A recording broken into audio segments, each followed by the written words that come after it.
Welcome to my world of T quirky. আজকের ব্লগটা একটা ইনভিটেশনের ব্লগ ছিল, সেখানেই গেছিলাম। নেমন্তন্ন ছিল শাশ্বতদার বাড়িতে। আর শাশ্বতদার বাড়ি যাওয়ার সময় এখানে আকাশে উঠেছিল রামধনু, যেটাকে ক্যাপচার না করে থাকতেই পারলাম না। আজকে এসছি শাশ্বতদার বাড়িতে সবাই মিলে, মানে শাশ্বতদা মানে গিয়া, আমাদের গিয়া দা।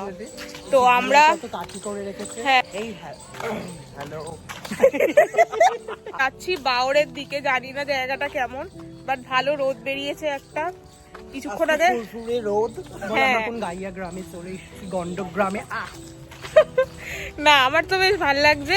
অনেকটা পথ এগিয়ে যাওয়ার সময় দেখতে পেলাম এখানে মাছ ধরা চলছে।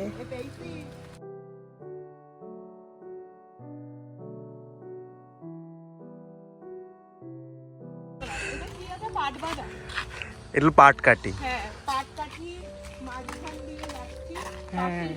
বাওর যাওয়ার পথেই এত সুন্দর করে সারিবদ্ধভাবে পাটকাঠি দেখতে পেলাম। এখানে পাট শুকিয়ে অনেক জায়গায় রাখাও হয়েছে, আবার পাটকাঠিও সারিবদ্ধভাবে রাখা হয়েছিল, যেটা দেখতে অসাধারণ লাগছিল, কারণ এরকম দৃশ্য আমি আগে কখনো দেখিনি।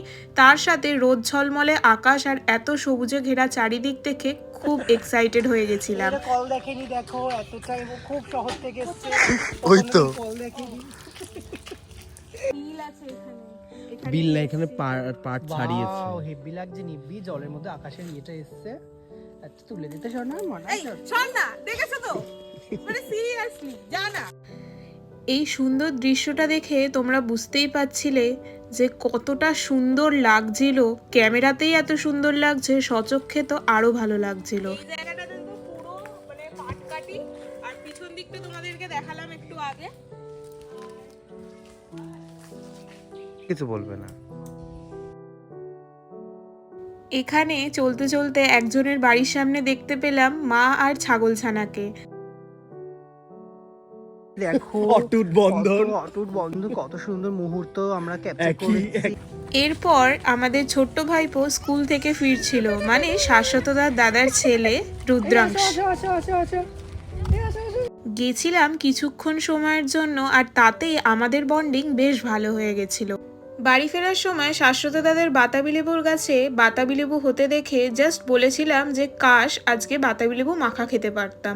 যেমন বলা তার সঙ্গে সঙ্গেই চলে গেল দীপ আর শাশ্বতদা মিলে লেবু পাড়তে। এরপর আর কি, যেরকম যেরকম পদ্ধতিতে বাতাবি লেবু মাখা হয় সেরকমভাবেই একটা বাতাবি লেবুর মাখা হলো। এক্সট্রা একটা জিনিস অ্যাড করা হয়েছিল, সেটা হচ্ছে এই কাসুন্দি।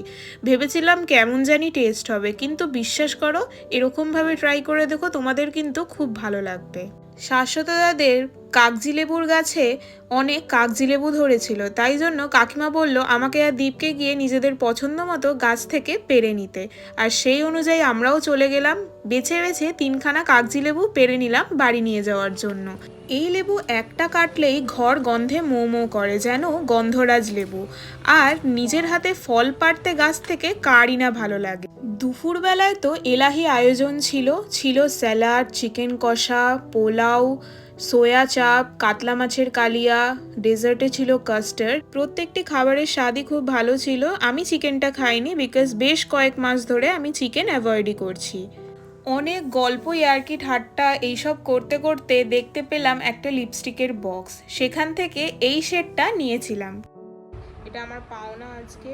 এরপর আর কি, সবাইকে বিদায় জানিয়ে ট্রেনে উঠে পড়লাম বাড়ি যাওয়ার উদ্দেশ্যে। আজকে এতটুকুই। Till then take care and piece.